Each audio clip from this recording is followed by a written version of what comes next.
Hello everybody and welcome to day 311 of Rhys's stories. And today I'm going to be reading you Moany McMoan-The Summer Holidays, written by Flannery and illustrations by Ray and Rory Flannery. And today I'm going to be reading you a very long chapter called Paris, Here We Come. For the first time in ages, I wanted the weekend to be over fast. But before you think I've gone completely bonkers, I haven't. No, it's not that I am in a hurry to get back to school or anything like that.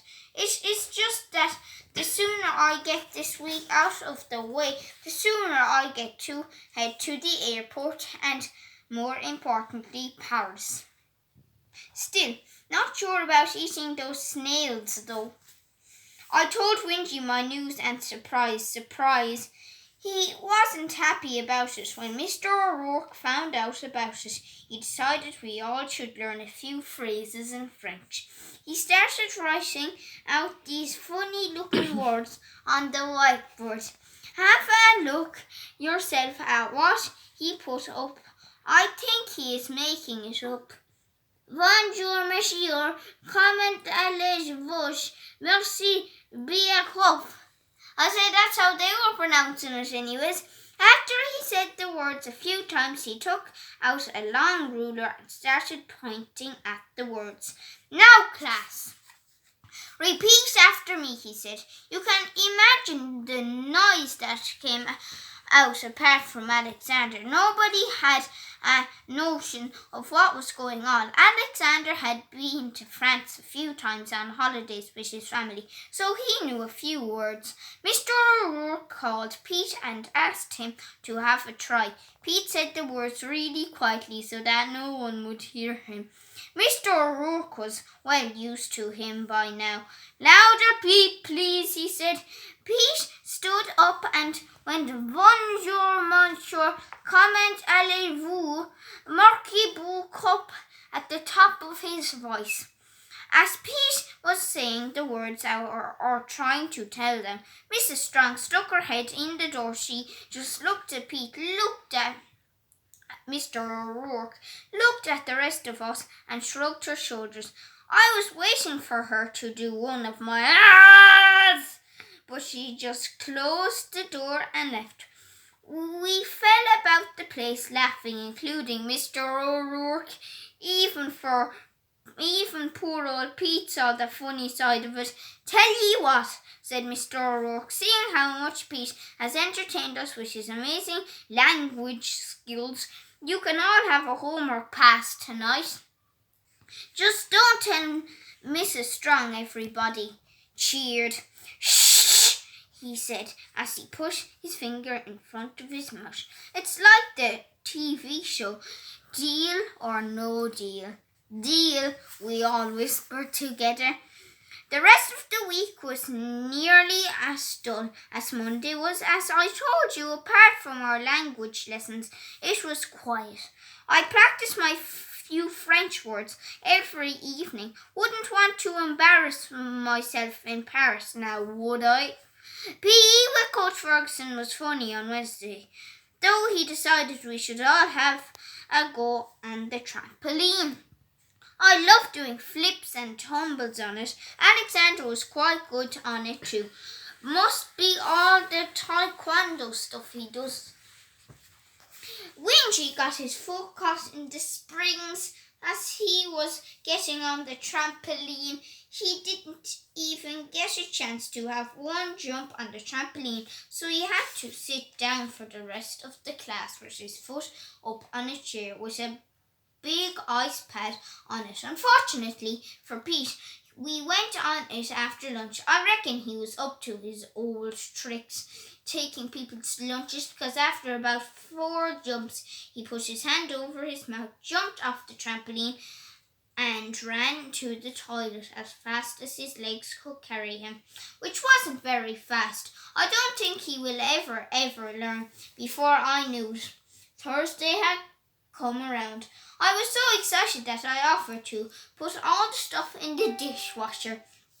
after dinner, even though it was Mark's turn. I also went to bed early too. I couldn't really believe it. I was off to Paris in the morning without the rest of my family. No Dad giving out to me, telling me to hurry up all the time, and best of all, no older brother trying to take my sweets when I wasn't looking. I wonder if they have different sweets in France. Like, do they have bonbons over there? Or eclairs? I absolutely love them. The chewier the toffee, the more I like it. I don't think Roger Payne, the dentist, would be too happy about that, do you? Best not tell him. I woke at 3 o'clock in the morning.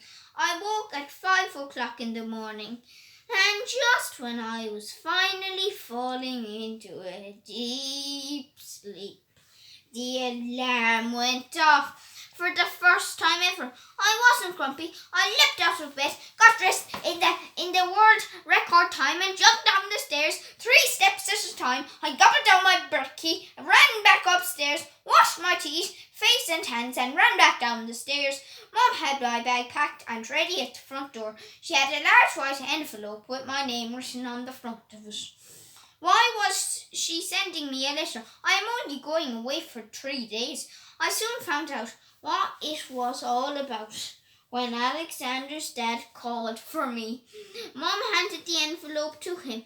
It had my passport and some spending money in it. For some strange reason, she didn't trust me with it as I was trying to head out the door. Mom wanted to give me a hug and, worst of all, a big sloppy kiss on the cheek. Ugh! Wasn't having that, mortified. Why do mums always do stuff like that? Alexander was as excited as I was about the trip. Good part, though, was that I didn't have to do any of that fighting stuff like him. We arrived at the airport with loads of time to spare. Alexander's dad gave our passports and tickets to the lady at the desk. She did look a bit confused when she looked at the names on the passports. I was too busy chatting to Alexander to notice the lady winking at Alexander's dad. Mr. McMoan, she said, not sure I can let you fly on your own. I started to panic. I thought I would have to go home at first until Alexander's dad handed the lady a letter from my mom and Dad, which explained that I was his son's friend and that he had permission to take me to France and look after my few. We walked through the security check. People, you have probably seen them on the TV yourselves.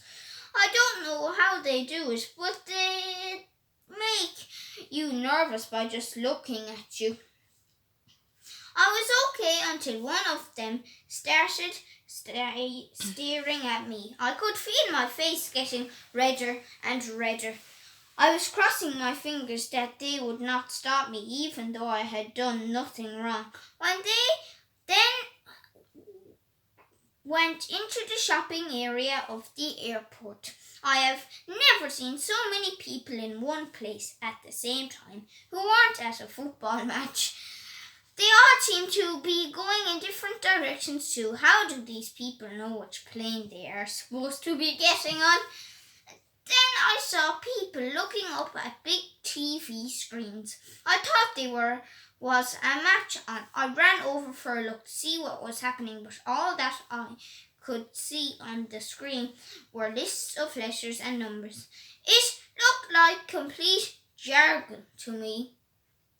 Alexander came with me. He pointed up to the screen and told me that we had to go to our gate. What gate? I didn't see any barriers anyway. Where was our plane? Out in a field? Hope there isn't a bull in the field. I am afraid of bulls. I have my new runners on too. Can't get them mucky or even worse, standing in a big cow poo. I didn't see need to worry though. The gate is the area you have to wait before you get on your plane. But I am sure that most of you know that already. Just me being an idiot. We were only there a few minutes before we had to walk down the tunnel to the plane. I was getting so excited we found our seats and I got the one at the window. We listened to the announcement about the seatbelts and all that other stuff. Funny though, I never heard them telling us where the parachutes were. One of the nice ladies wearing a uniform gave Alexander and me loads of drinks and chocolate. Happy days. It seemed like we had only taken off when we heard the pilot telling us that we were about to land. As soon as we got off the plane and walked into the airport, I knew I was in a strange place. All the signs were funny. I couldn't read any of them. Good job, the one for the toilets had a picture of a man on it. All the people were speaking funny too. A man was standing in the arrivals hall who was holding a sign with Alexander's dad's name on it. He took our bags and put them into a big car and then he drove us to our hotel. Paris is huge. Definitely a good bit bigger than Ban. The next day we went to a big sports hall where there were loads and loads of people going around the place, wearing white suits with different coloured bits. They had a big bing bong thing too, like our school. I kept waiting to hear Mrs. Strong's voice every time it went bing bong. Alexander had 5 different matches, and do you know what? He won every single one of them.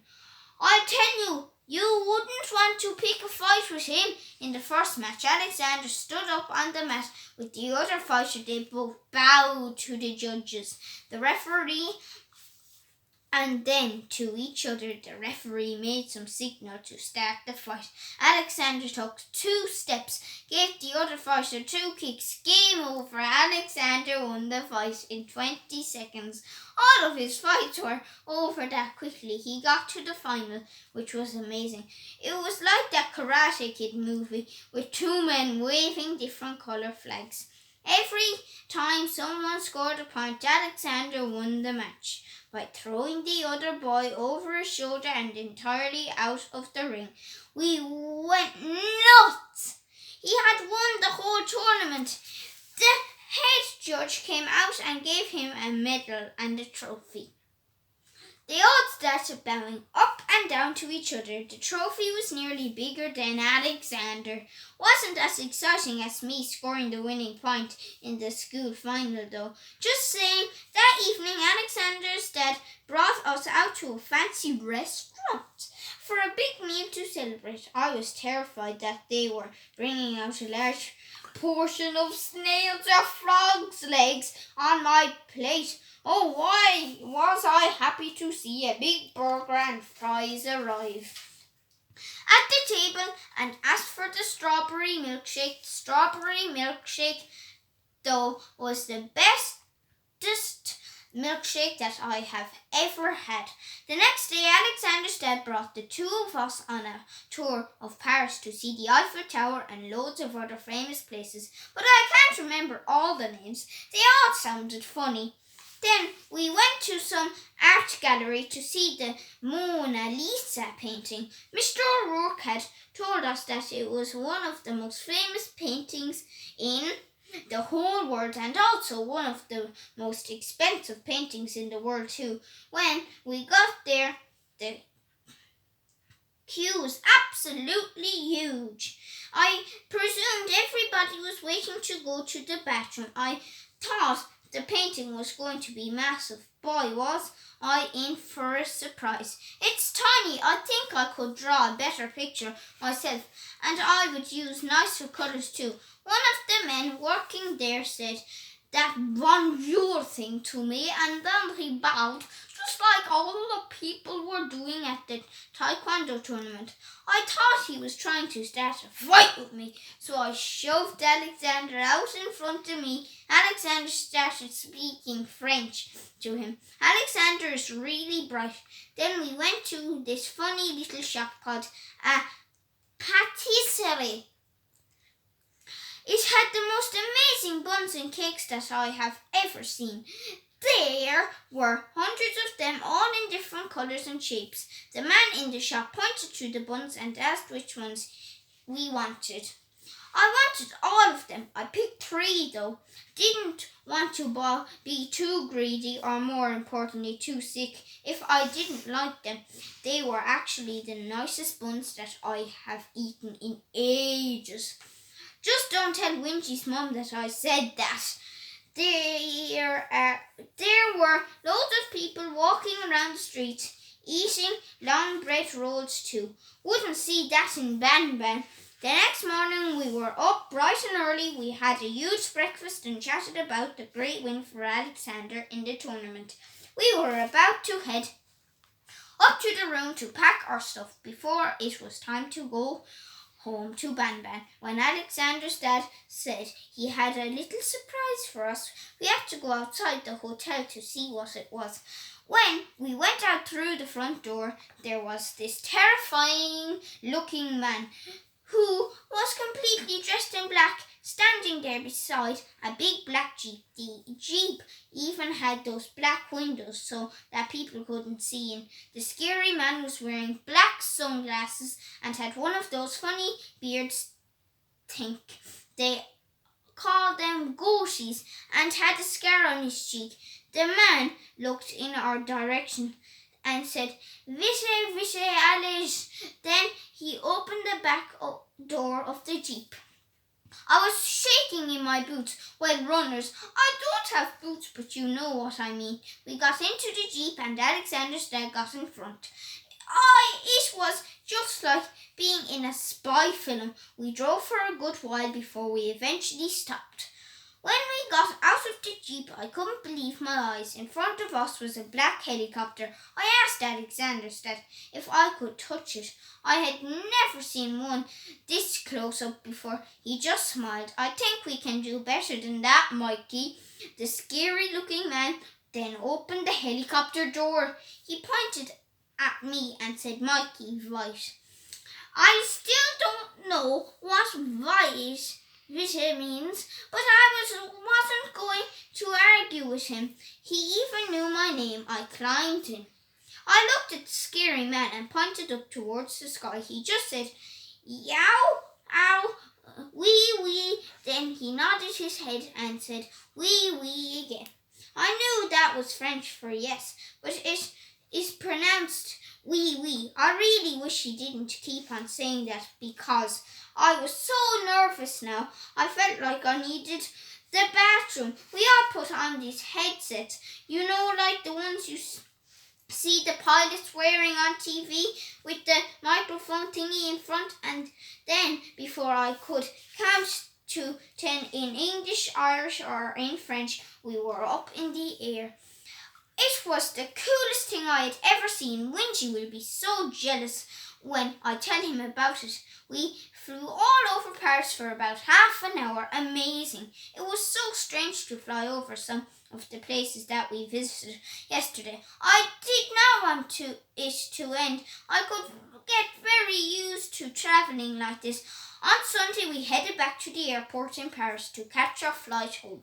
I had to buy loads of sweets for all the family. Have to keep them happy. You never know when I might be in the bad books again. Luckily, there were a few spare seats on the plane, so we put this trophy on a seat all by itself. Even put the seatbelt thing around it. I really enjoyed the trip to Paris. When we got back home to Banban, I said hi to everyone. Threw the bags of sweets on the table, said bye to everyone and went to bed. I was absolutely exhausted and I didn't even have to do any of the taekwondo stuff. This flying around the world stuff is hard work. Better than get used to it though, for when I become a huge celebrity when I am older. Alexander brought the trophy into school on Monday to show everybody. Pete just looked at it and said, definitely not going near his lunch ever again. Maybe it's not too late for him to learn something in school. The end. I hope you enjoyed that lovely long chapter. And tomorrow I'm going to be reading you the big announcement in this book called Moany McMoan-The Summer Holidays, written by Ray Flannery and illustrations by Ray and Rory Flannery. And that was a lovely chapter. And yes, so enjoy the rest of your day, and I guess I will see you all tomorrow for day 312 Rhys' story. So bye everybody.